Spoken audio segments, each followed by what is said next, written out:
नमस्कार दोस्तों। तो आज की वीडियो में हम बात करने वाले हैं विकास दुबे की क्राइम स्टोरी के बारे में, जो कि आपको पता होना बहुत ज़्यादा ज़रूरी है। आजकल आपने कई जगहों पर विकास दुबे का नाम बहुत ज़्यादा हाईलाइट में देखा होगा, खासकर यूपी में, क्योंकि यूपी में ही ये रहने वाले थे और यूपी के ही इन्हें गैंगस्टर कहा जाता है।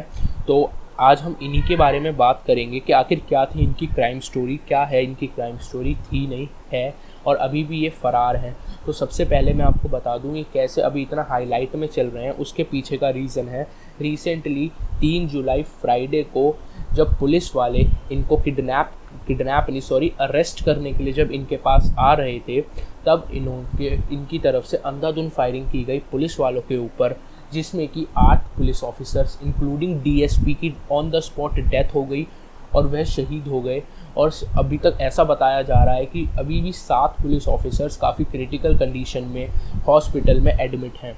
तो रिसेंटली ये जो न्यूज़ है और जो अभी जस्ट रीसेंट अपडेट निकल कर आ रहा है वो है कि लास्ट लोकेशन जो इनकी ट्रेस की गई पुलिस ऑफिसर्स द्वारा वो की गई थी औरैया में, और ऐसा माना जा रहा है कि यूपी बॉर्डर क्रॉस करते हुए ये अब इनकी जो मौजूदगी है वो एमपी या राजस्थान में से किसी एक जगह पर है। तो सबसे पहले मैं आपको बता दूं कि रीसेंट की अपडेट की तो बात हो गई, अब मैं आपको बताता हूँ इनकी क्राइम स्टोरी, क्राइम हिस्ट्री क्या है, कैसे ये यूपी गवर्नमेंट के मतलब आँखों में चढ़े और कैसे इनको बहुत ही ज़्यादा इनको एक गैंगस्टर घोषित कर दिया गया। तो चलिए मैं आपको पूरी स्टोरी बताता हूँ शुरू से लेके एंड तक। देखिए, टोटल इनके ऊपर 60+ केसेस दर्ज हैं कोर्ट के अंदर, जिसमें कि किडनैपिंग, मर्डर और इलीगल ऑक्यूपेशन के काफ़ी सारे केसेस इनके ऊपर चार्जेस लगे हुए हैं अलग अलग ज़िलों में कानपुर के। ठीक है, तो हम 60 के 60 केसेस तो डिस्कस नहीं कर सकते, बट मैं आपके सामने कुछ ऐसे केसेस लेकर आया हूँ जिन्होंने इनकी लाइफ बिल्कुल एक अलग मोड़ पर लाके खड़ी कर दी और इन्हें बहुत ही बड़ा गैंगस्टर बना दिया कानपुर का। तो वो मैं कुछ इंपॉर्टेंट केसेस लेके आया हूँ आपके सामने। तो चलिए वीडियो को स्टार्ट करते हैं। तो जो सबसे पहले इनका नाम पुलिस के हाथों लगा था, जो फर्स्ट टाइम वो लगा था 2000 में, जब इन्होंने सिद्धेश्वर पांडे, जो कि प्रिंसिपल और असिस्टेंट मैनेजर थे ताराचंद इंटर कॉलेज के, जो कि शिवलिंग पुलिस स्टेशन के जस्ट सामने है, उनकी हत्या कर दी गई थी उनके घर में घुसकर। और ये जो हत्या की गई थी वो इसलिए की गई थी, उन्होंने इनका मर्डर इसलिए किया था क्योंकि उनकी कोई ज़मीन थी जिस पर वो एक और बिल्डिंग खड़ी करना चाहते थे। तो उस पर जो विकास दुबे हैं कब्ज़ा करना चाहते थे इलीगल, बट सिद्धेश्वर पांडे ऐसा करने को तैयार नहीं थे, इसलिए उनका मर्डर कर दिया गया था। तब ये इनका नाम जो फर्स्ट टाइम आया था वो पुलिस वालों के हाथ में लगा था। उसके बाद उसी साल इन्होंने राम बाबू यादव नाम का एक व्यक्ति था जिनका मर्डर कर दिया गया था, कानपुर का रहने वाले थे ये भी।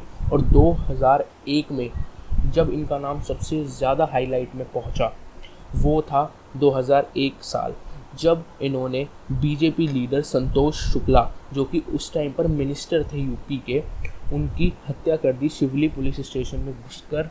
ठीक है, अपने कुछ गुंडों के साथ, लोगों के साथ मिलकर उनकी हत्या कर दी थी।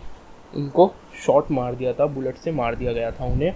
ठीक है, और फिर इन्होंने 2002 में गवर्नमेंट पुलिस के सामने सरेंडर कर दिया था इन्होंने अपने आप को, और इन्हें लाइफ इम्प्रिजनमेंट की सज़ा सुनाई गई थी।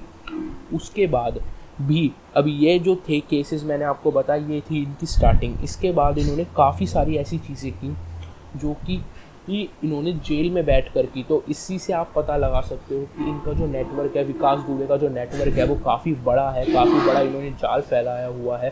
क्योंकि 2002 के बाद इन्होंने जो भी चीज़ें की हैं वो सब इन्होंने जेल में बैठकर प्लान की हैं और उन्हें अंजाम देते थे। इनके जो बाहर के लोग थे, जो बाहर रहते थे, जो इनके अंडर काम करते थे, विकास दुबे के अंडर काम करते थे, वो इस चीज़ को अंजाम देते थे।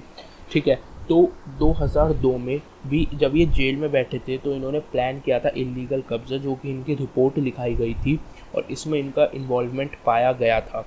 ठीक है, और 2002 के आते आते एंड तक इनका काफ़ी अच्छा डोमिनेंस कानपुर सिटी में बन चुका था। जैसा कि आपको पता ही है, जो बंदा मिनिस्टर मार देता है, मारने के बाद भी जेल में बैठा हुआ है, तो उसका डोमिनेंस तो बहुत अच्छा बन ही जाता है। तो काफ़ी लोग इनसे डरने लगे थे। कानपुर में एक अलग ही गैंगस्टर का नाम था कि विकास दुबे। ठीक है, कानपुर के साथ साथ बिल्हौर, शिवराजपुर, रिनियान, चौबेपुर एरिया में भी इनकी काफ़ी अच्छी डोमिनेंस बन चुकी थी। उसके बाद 2004 में भी इनकी इन्वॉल्वमेंट पाई गई थी केबल बिजनेसमैन के मर्डर में, जिनका नाम था दिनेश दुबे। 2018 में इन्होंने खुद के कज़न अनुराग पर एक डेडली अटैक करवाया था, जिसके दौरान अनुराग की जान तो बच गई थी, ठीक है, बट उनको काफ़ी चोटें आई थी, तो हाफ मर्डर केस भी इन पर लगा था।